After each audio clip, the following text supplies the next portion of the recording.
Do not delay nikah unnecessarily. Once nikah is ready, the two parties are happy, get that nikah done. So that any relation that happens between them thereafter happens in a way that is permissible. Remember that. Sometimes people say, no, my daughter is engaged. Brother, 3 years later, your daughter, no, she's engaged. I say, but brother, 3 years have passed. She had 2 abortions in the process. Do you know that? I'm not joking. I'm serious. My parents, you don't know what we know. They come to us for help when they cannot talk to you. I know.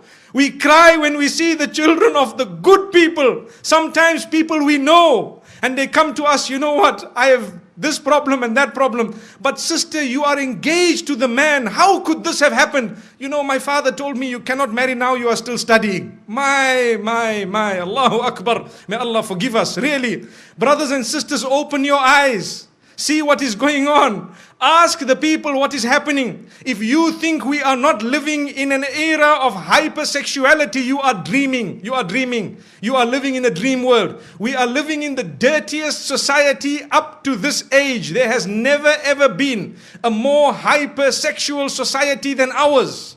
Believe me, everything out there is about sex. And I'm saying this because I have to fulfill my duty as a scholar of Islam, to explain to the people what is going on out there and how we are heading in the wrong direction because we are living with blinkers. We don't even know what's happening.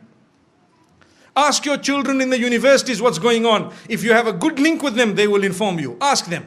Tell them what is happening, or ask what is happening in the malls or in the shopping centers or at the workplace. You know, you can be the best and the most pious. Yes, if Allah has granted you protection, you will always be protected. May Allah grant us goodness. There are people amongst us, and I'd like to hope that the bulk of us seated here, pure, good people by the will of Allah, you know how difficult it is to remain on that path. You know how easy it is to sin. Today it is easier to sin than it is to abstain from it. Allahu Akbar. It is easier to abandon your hijab than it is to don it. It is easier to leave your salah than it is to fulfill it. That is because the environment has made it so difficult to engage in that which is correct. But my brothers and sisters, this is why I say do not delay nikah. It's not just my statement, it is a teaching that has come to us from the best of creation. Don't delay it. And at the same time, do not make it difficult in any way. We already spoke about the mahar, the dowry, or whatever else it is. Either way, don't be too demanding. And do not become a person who really makes it tough on their sons and daughters to get married. Because in that particular case, we will be held accountable in the eyes of Allah subhanahu wa ta'ala. Why is it that you as a parent did this to your own daughter? You doomed her, you punished her. And this is what you did to your son. You made him, you really made him leave the deen in totality. It brings me to one example, living example, where there was a young boy whose father was being so tough with him that, listen to this, he wanted to marry someone who was ready to revert. So his father told him, no, not over my dead body. What am I going to tell my friends and society, my brothers and my sisters, my this, my that? Brother, izzah is from Allah. Your status is from Allah. If you had embraced this, it was going to be much better. So you can explain to your friends and your family, look, you know, I tried my best, but today's society, you know, sometimes the children are doing their own thing and we have to try our best, saddidu wa qaribu, to make the most of what it is and to guide them as best as possible. And, you know, we will see how best they can manage. But instead of that, this father chose to say, over my dead body.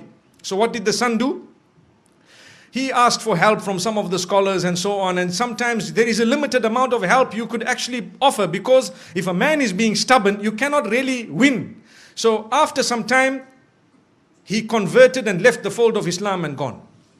Why? Because to him, the child was lost. And the father is still proud of his action. I don't mind if he became a non-Muslim, but at least nothing happened against my will. And he told his family members, you know, your children, if they want to do the same thing, you should also engage in this type of thing.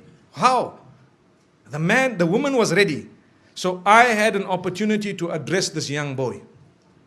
And when I spoke to him, he told me something that is really a question of the age. When I say question of the age, I mean sometimes the mind starts asking these questions.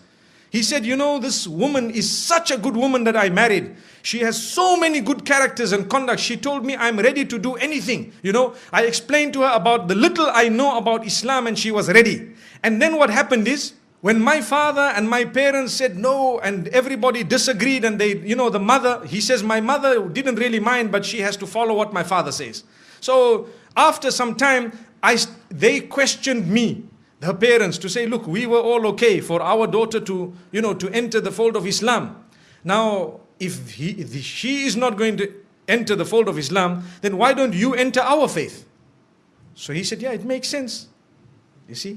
He said, yeah, it makes sense. If they refuse, I will not refuse. You people are not refusing. So he says that is what made him turn.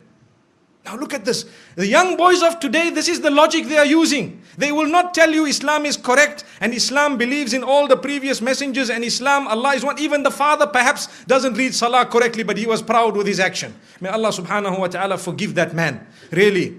We tried very hard, but to be honest with you, it is only Allah who can bring people back. And that's why I say it is foolish. Sometimes you might lose your child totally. Rather you lose them 20%.